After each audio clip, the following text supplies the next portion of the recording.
ಎಲ್ಲರಿಗೂ ನಮಸ್ಕಾರ. ಥಟ್ ಅಂತ ಹೇಳಿ ಕ್ವಿಜ್ ಕಾರ್ಯಕ್ರಮಕ್ಕೆ ತಮಗೆಲ್ಲ ಸ್ವಾಗತ.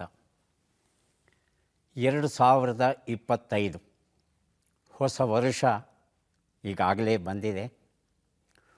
ಹೊಸ ಕನಸುಗಳನ್ನು ನಮ್ಮಲ್ಲಿ ಬಿತ್ತಿದೆ.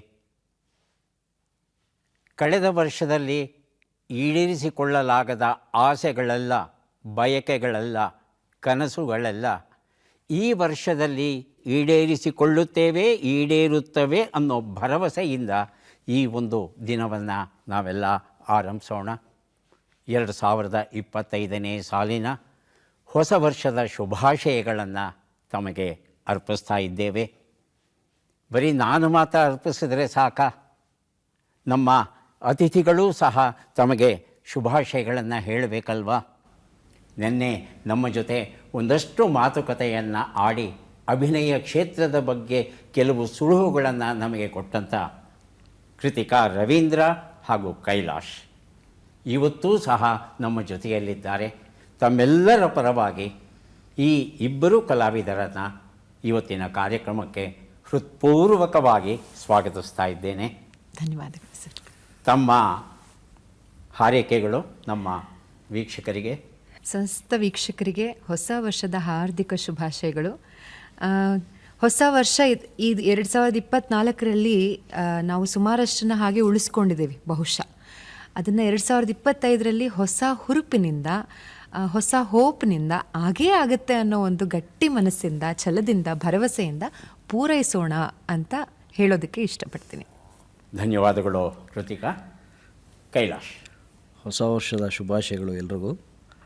ಹೊಸ ವರ್ಷ ನೀವು ಅಂದ್ಕೊಂಡಿದ್ದೆಲ್ಲ ಆಗಲಿ. ಸ್ನೇಹಿತರು ಸಂಬಂಧದಲ್ಲಿ ಜಗಳ ಆಡ್ಕೊಂಡಿದ್ರೆ ಎಲ್ಲ ಸರಿ ಮಾಡ್ಕೊಳ್ಳಿ. ಎಲ್ಲರ ಜೊತೆಗಿರಿ, ಚೆನ್ನಾಗಿರಿ. ಹೊಸಸ್ತು ತಾನಾಗೇ ಆಗುತ್ತೆ. All the best. ತುಂಬ ಸಂತೋಷ ಕೈಲಾಶ್. ನಾವು ಸಹ ಹೊಸದಾಗಿ ವರ್ಷವನ್ನು ಆರಂಭಿಸ್ತಾ ಇದ್ದೇವೆ. ಒಂದಷ್ಟು ಬಾಯಿಯನ್ನು ಸಿಹಿ ಮಾಡಿಕೊಂಡು ಆರಂಭಿಸಿದ್ರೆ ಚೆನ್ನಾಗಿರುತ್ತಲ್ವ. ದಯವಿಟ್ಟು ಬನ್ನಿ, ಎಲ್ಲರೂ ಸೇರಿ ಒಂದಷ್ಟು ಸಿಹಿಯನ್ನು ಹಂಚಿಕೊಳ್ಳೋಣ.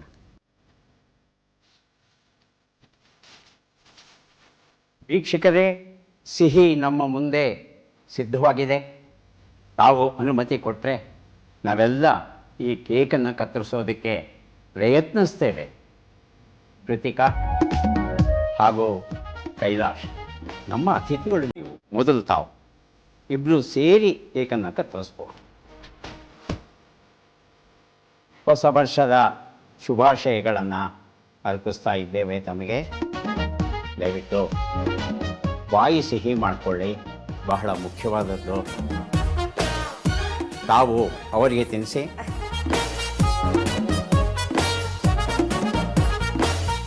ತುಂಬ ಸಂತೋಷ. ತಾವು ಬಾಯಿ ಸಿಹಿ ಮಾಡ್ಕೊಂಡಿದ್ದೀರಿ, ನನಗೂ ಸಿಹಿ ಮಾಡಿಕೊಳ್ಳೋಕ್ಕೆ ಅವಕಾಶ ಮಾಡಿಕೊಟ್ಟಿದ್ದೀರಿ.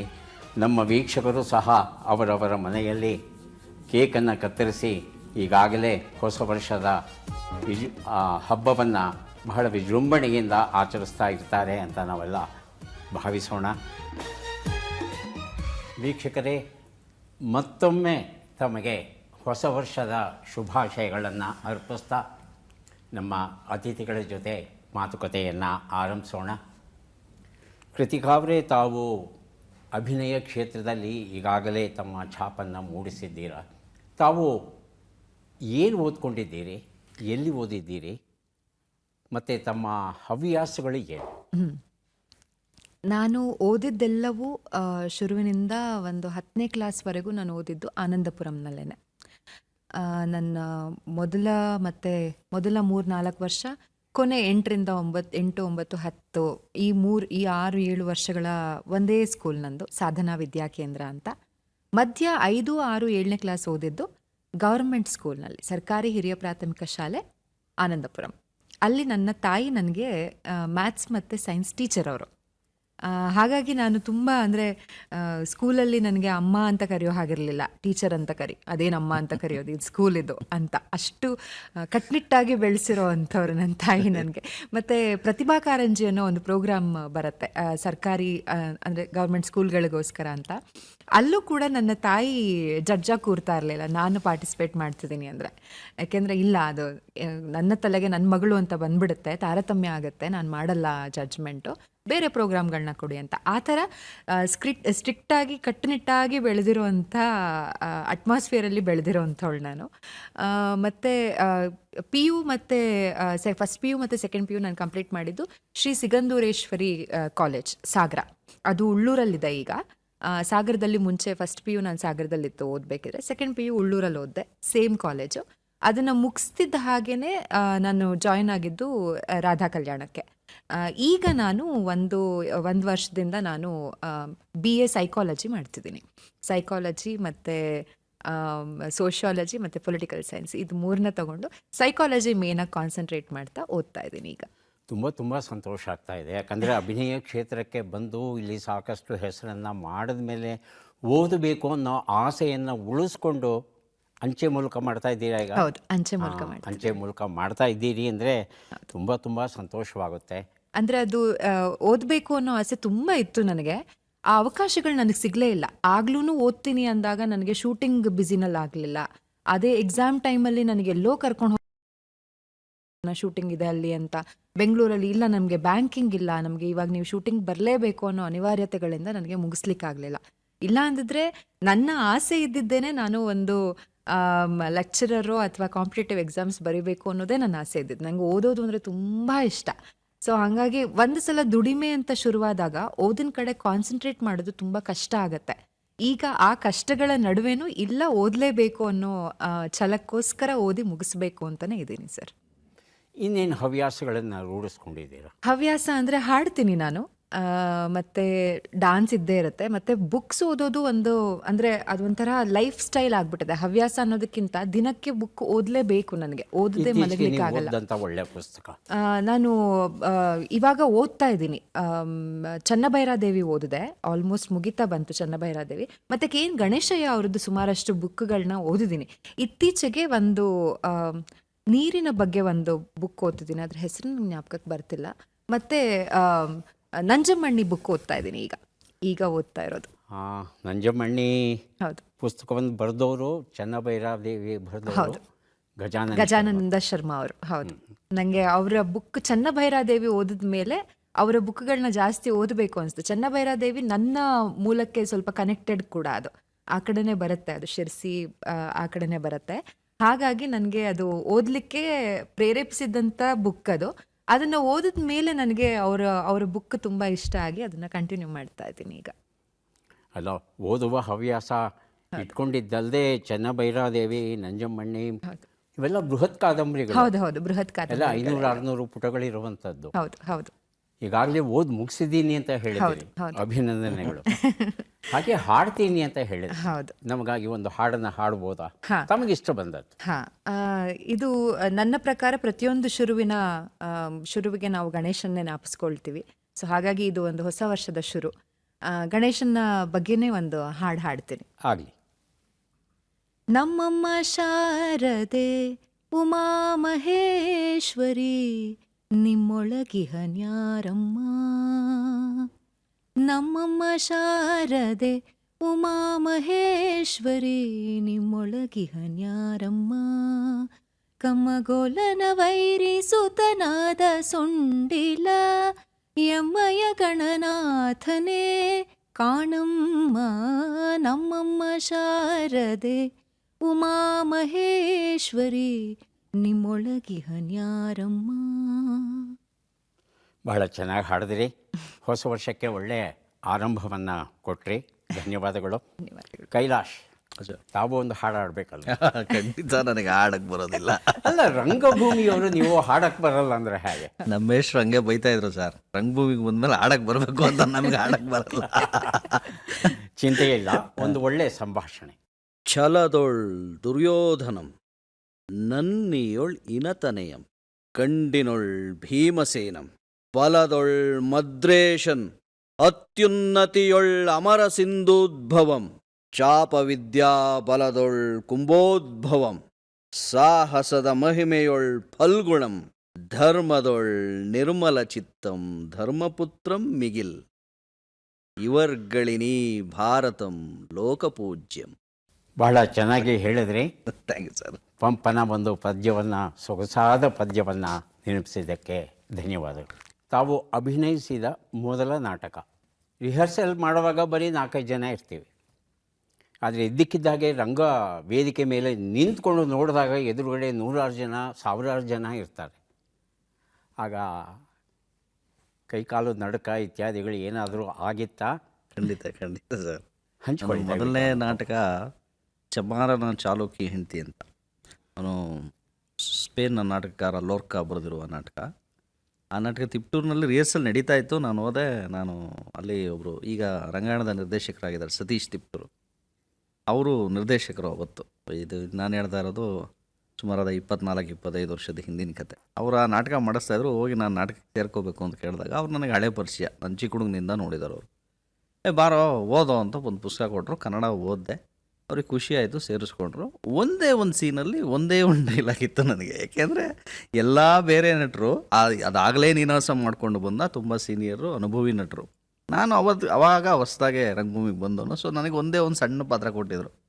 ರಿಹರ್ಸಲಲ್ಲಿ ಏನೋ ಮಾಡಿದೆ. ಶೋ ದಿನ ನಿಜವಾಗ್ಲೂ ನೀವು ಹೇಳ್ದಂಗೆ ಕೈಕಾಲೆಲ್ಲ ನಡುಕ್ತಿತ್ತು. ಅದು ಕೈಯಲ್ಲಿ ಒಂದು ಹೂವು ಇಟ್ಕೊಂಡು ಬರ್ತೀನಿ. ನನಗೆ ಹೂವು ಇಟ್ಕೊಂಡು ಬಂದು ಒಂದು ಡೈಲಾಗ್ ಹೇಳ್ತೀನಿ, ಹೂವೆಲ್ಲ ನಡುಕ್ತಾ ಇತ್ತು. ಇದು ಮೊದಲನೇ ಎಕ್ಸ್ಪೀರಿಯನ್ಸು. ಮತ್ತು ಅದರ ನೆಕ್ಸ್ಟ್ ನಾಟಕನೇ ನಾನು ದೇವೇರಿ ಅಂತ ಕಾದಂಬರಿ, ಪಿ ಲಂಕೇಶ್ವರ ಕಾದಂಬರಿ, ಅಕ್ಕನಲ್ಲಿ ಅವನು ಖ್ಯಾತನೇ ಚಿತ್ರನೂ ಆಯ್ತಲ್ವ ಅದು? ಚಿತ್ರನೂ ಆಯಿತು. ಹಾಂ. ಅದನ್ನು ಖ್ಯಾತನ ಪಡ್ಡೆ ದಿನಗಳು ಅಂತ ನಾಟಕ ಮಾಡಿದ್ರು. ನನ್ನನ್ನೇ ಖ್ಯಾತನಾಗಿ ಮಾಡಿ ಪ್ರತಿ ಸೀನಲ್ಲೂ ಅವನೇ ಇರ್ತಾನೆ ಅದರಲ್ಲಿ ಮುಖ್ಯ ಪಾತ್ರ. ಆಗಲಿಂದ ಸುಮಾರಾಗಿ ನಾನು ಈ ಇತ್ತೀಚಿನ ರಂಗಭೂಮಿ ಬಿಡೋವರೆಗೂ ಎಲ್ಲ ನಾಟಕಗಳಲ್ಲೂ ನಾನೇ ಮುಖ್ಯ ಪಾತ್ರ ಮಾಡ್ತಿದ್ದೆ. ನಾನು ನೀನಾಸಮ್ಮಲ್ಲಿ ಸಣ್ಣ ಪುಟ್ಟ ಪಾತ್ರ ಕೇಳಿದ್ರೆ ಇಲ್ಲಪ್ಪ ಎಲ್ಲರೂ ನೀನೇ ಮಾಡಬೇಕು ಅಂತ ಇದ್ದಾರೆ, ಮಾಡು ಅನ್ನೋರು.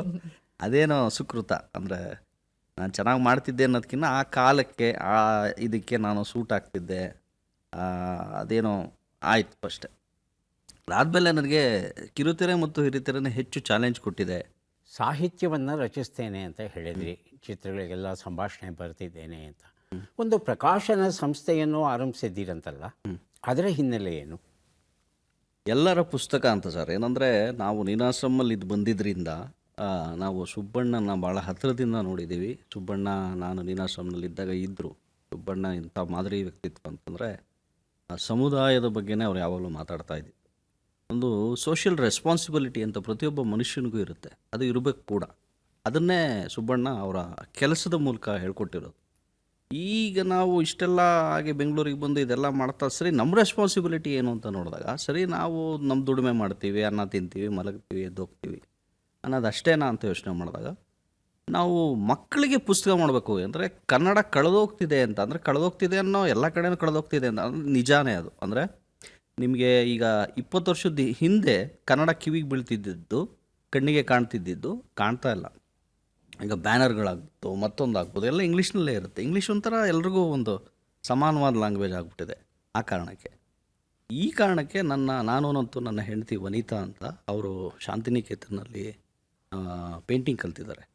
ಸೊ ಸೇರಿ ಇದನ್ನು ಒಂದು ಪ್ರಕಾಶನವನ್ನು ಆರಂಭಿಸಿದ್ದೀವಿ.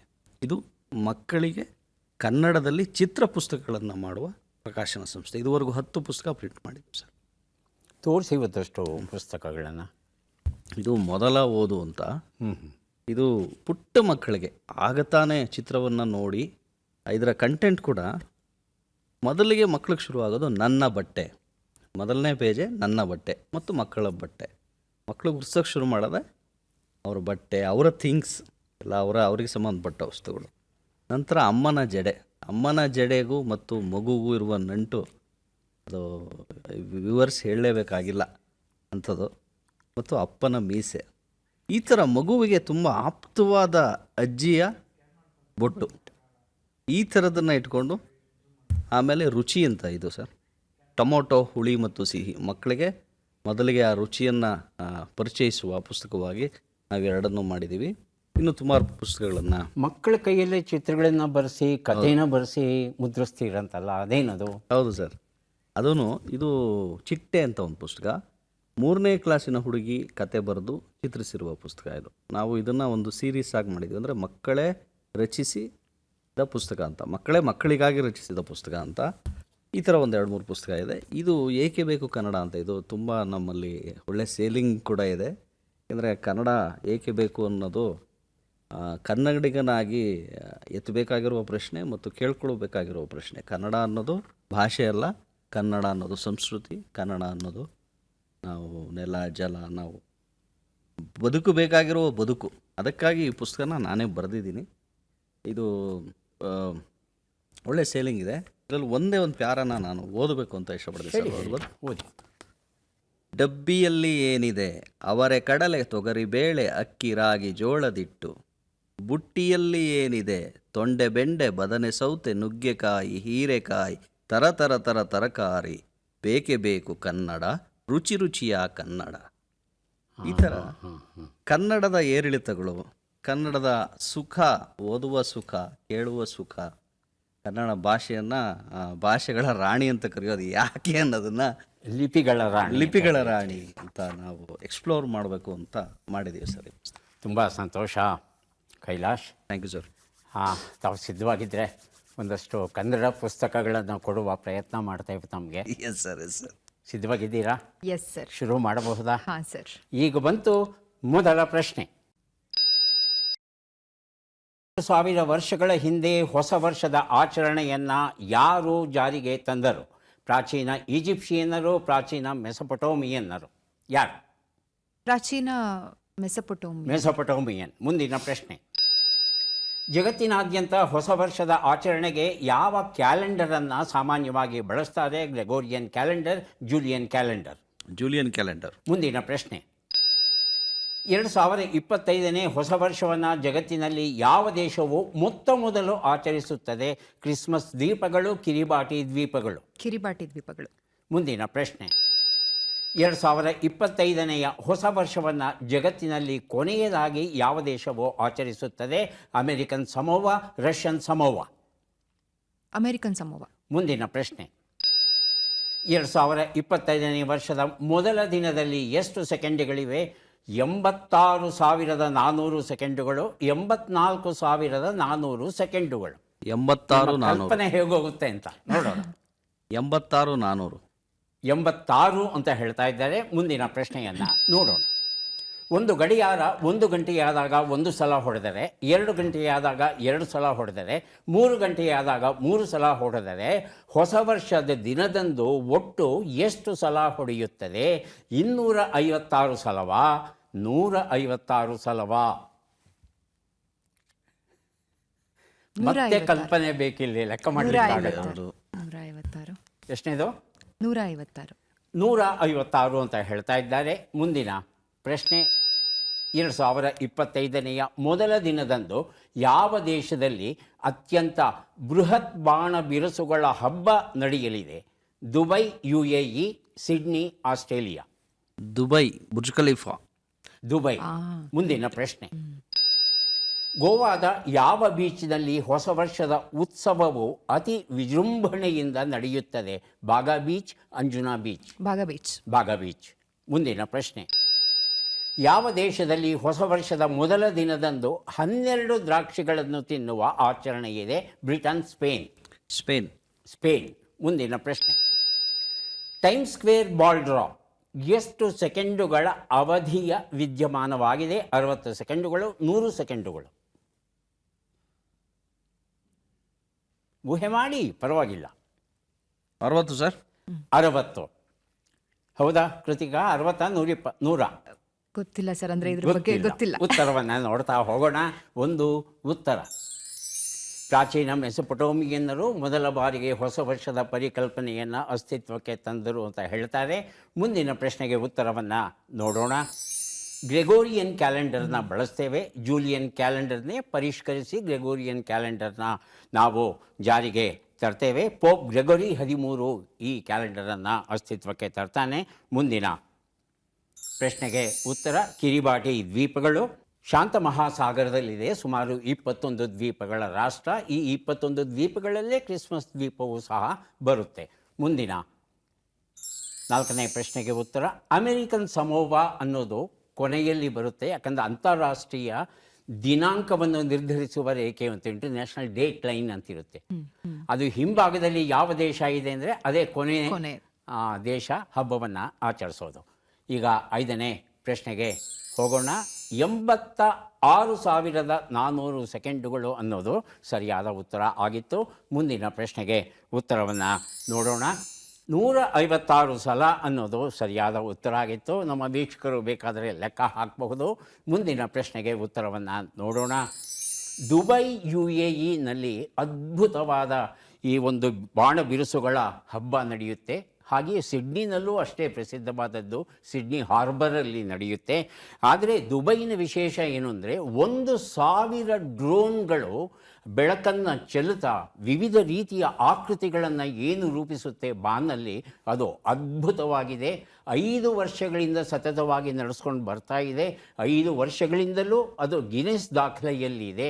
ಹಾಗಾಗಿ ದುಬೈಯಲ್ಲಿ ಆ ಬುರ್ಜ್ ಖಲೀಫಾ ಇದೆಯಲ್ಲ, ಅದರ ಸುತ್ತಮುತ್ತಲೂ ನಡೆಯುವ ಈ ವಿದ್ಯಮಾನ ನೋಡೋದಕ್ಕೆ 2 ಕಣ್ಣೂ ಸಾಲದು, ಅಷ್ಟು ಸೊಗಸಾದ ಹಬ್ಬ ನಡೆಯುತ್ತೆ. ಮುಂದಿನ ಪ್ರಶ್ನೆಗೆ ಉತ್ತರವನ್ನು ನೋಡೋಣ. ಬಾಗಾ ಬೀಚ್ ಅದ್ಭುತವಾದದ್ದು. ವೈವಿಧ್ಯಮಯವಾದ ಮೋಜುಗಳ ಗುಂಟು ಬಾಗಾ ಬೀಚಲ್ಲಿ. ಕೌಟುಂಬಿಕ ಪರಿಸರ, ಹೊಸ ವರ್ಷ, ಅದು ಗೋವಾ, ಫೆನ್ನಿ ಇವೆಲ್ಲ ಬಂದಾಗ ಮನೆ ಮಂದಿಯೆಲ್ಲ ಸೇರಿ ಹಬ್ಬ ಆಚರಿಸೋದು ಕಷ್ಟ. ಆದರೆ ಇಲ್ಲಿ ಅತ್ಯುತ್ತಮವಾದ ಸುರಕ್ಷತಾ ವ್ಯವಸ್ಥೆ ಇರೋದ್ರಿಂದ ಮನೆ ಮಂದಿಯೆಲ್ಲ ಸೇರಿ ಹೊಸ ವರ್ಷದ ಸಂಭ್ರಮವನ್ನು ಅನುಭವಿಸಬಹುದು ಅಂತ ಹೇಳ್ತಾರೆ. ಮುಂದಿನ ಪ್ರಶ್ನೆಗೆ ಉತ್ತರವನ್ನು ನೋಡೋಣ. ಸ್ಪೇನ್ ಒಂದೊಂದು ತಿಂಗಳಿಗೆ ಒಂದೊಂದು ದ್ರಾಕ್ಷಿಯಂತೆ. ಆ 12 ಗಂಟೆ ಹೊಡೆಯುತ್ತಲ್ಲ ಮಧ್ಯರಾತ್ರಿದು, ಅವರ ನಂಬಿಕೆ ಏನು ಅಂದರೆ ಪ್ರತಿ ಗಂಟೆ ಹೊಡೆಯೋಷ್ಟರಲ್ಲಿ ದ್ರಾಕ್ಷಿನ ತಿಂದು ಮುಗಿಸ್ಬೇಕು, ನುಂಗೋದಲ್ಲ, ತಿಂದು ಮುಗಿಸ್ಬೇಕು. ಅಂದರೆ ಬೀಜವನ್ನು ಉಗಿಬೇಕಾಗುತ್ತೆ. ಅನೇಕ ಜನ ಏನು ಮಾಡ್ತಾರೆ, ಬುದ್ಧಿವಂತರು ಬೀಜ ಇಲ್ಲದಿರೋ ದ್ರಾಕ್ಷಿನ ತಂದು 12 ನುಂಗೋಕ್ಕೆ ಪ್ರಯತ್ನಿಸ್ತಾರಂತೆ. ಆದರೆ ಅನೇಕರ ಕೈಯಲ್ಲಿ ಆಗಲ್ಲ ಅಂತ ಹೇಳ್ತಾರೆ. ಈಗ ಮುಂದಿನ ಪ್ರಶ್ನೆಗೆ ಹೋಗೋಣ. ಈ ಉತ್ತರ 60 ಸೆಕೆಂಡುಗಳು ಸರಿಯಾದ ಉತ್ತರ ಕೊಟ್ಟಿದ್ದೀರಿ. ಅಮೇರಿಕದಲ್ಲಿ ಟೈಮ್ ಸ್ಕ್ವೇರ್ ಅಂತ ಇದೆ ನ್ಯೂಯಾರ್ಕಲ್ಲಿ. ಈ ಬಾಣ ಬಿರುಸು ಅಪಾಯಗಳಿಗೆ ಅವಕಾಶ ಮಾಡಿಕೊಡುತ್ತೆ. ಆದರೆ ಬೆಳಕನ್ನು ಆಚರಿಸಬೇಕು ಅಂತ ಹೇಳಿ ಒಂದು ದೊಡ್ಡ ಕಬ್ಬಿಣ ಮತ್ತು ಕಟ್ಟಿಗೆಯಿಂದ ಮಾಡಿದಂಥ ಒಂದು ದೊಡ್ಡ ಚೆಂಡನ್ನು ರೂಪಿಸ್ತಾರಂತೆ. ಇದು ಸುಮಾರು 317 kg ಇತ್ತಂತೆ. ಇದರಲ್ಲಿ 100 ಬಲ್ಬುಗಳನ್ನು ಹಚ್ಚಿ ಮೇಲಿಂದ ಕೆಳಕ್ಕೆ ನಿಧಾನಕ್ಕೆ ಇಳಿಬಿಟ್ರಂತೆ. 1907ರಲ್ಲಿ ಮೊದಲ ಬಾರಿಗೆ ಈ ಹಬ್ಬ ಆಚರಣೆಗೆ ಬಂತು.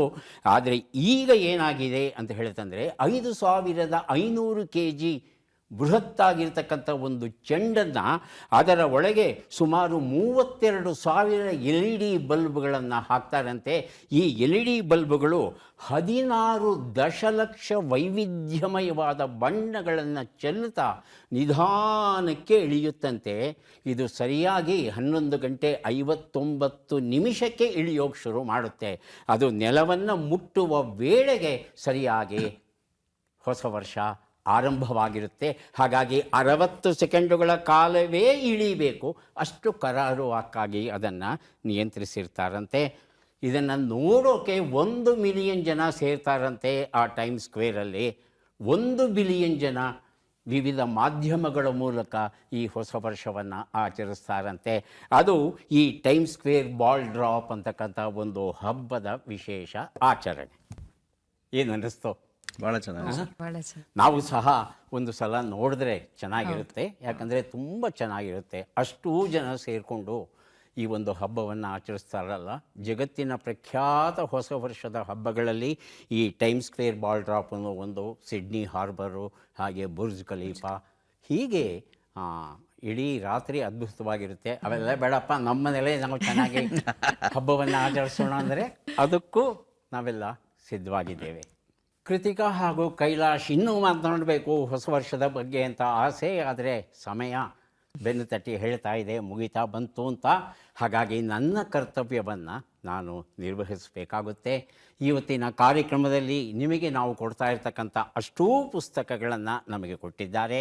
ದಾವಣಗೆರೆ ಜಿಲ್ಲೆಯ ಚನ್ನಗಿರಿ ತಾಲೂಕಿನ ಮಲ್ಲಿಗೆರೆಯ ಶರಣಗೌಡರು, ಲಿಂಗೈಕ್ಯ GH ಬಸವರಾಜಪ್ಪ, ಉಪಾಧ್ಯಕ್ಷರು ಬಸವ ಬಳಗ, ಇವರು ಪುಸ್ತಕಗಳನ್ನು ಕೊಟ್ಟಿದ್ದಾರೆ. ಅವರಿಗೆ ನಮ್ಮ ಕೃತಜ್ಞತೆಗಳನ್ನು ಸೂಚಿಸ್ತಾ ಇದ್ದೇವೆ. ಪುಸ್ತಕಗಳನ್ನು ಕೊಡೋಕೆ ನಾನು ಸಿದ್ಧವಾಗಿದ್ದೇನೆ, ಸ್ವೀಕರಿಸೋಕೆ ತಾವು ಸಹ ಸಿದ್ಧವಾಗಬೇಕು. ದಯವಿಟ್ಟು ಬನ್ನಿ, ಪುಸ್ತಕಗಳನ್ನು ತಮಗಾಗಿ ಕೊಡೋಕೆ ನಾವೆಲ್ಲ ಸಿದ್ಧವಾಗಿದ್ದೇವೆ. ಪುಸ್ತಕಗಳನ್ನು ಕೊಡೋದು ಅಂದರೆ ನಮಗೆ ತುಂಬ ಸಂತೋಷದ ಕೆಲಸ.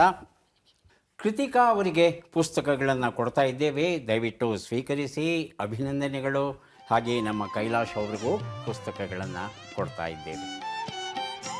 ಮತ್ತೊಮ್ಮೆ ನಾವೆಲ್ಲ ಮೂವರು ಸೇರಿ ಒಟ್ಟಿಗೆ ಹೊಸ ವರ್ಷದ ಶುಭಾಶಯಗಳನ್ನು ತಮಗೆ ಅರ್ಪಿಸ್ತೇವೆ. ಸಿದ್ಧವಾಗಿದ್ದೀರಾ?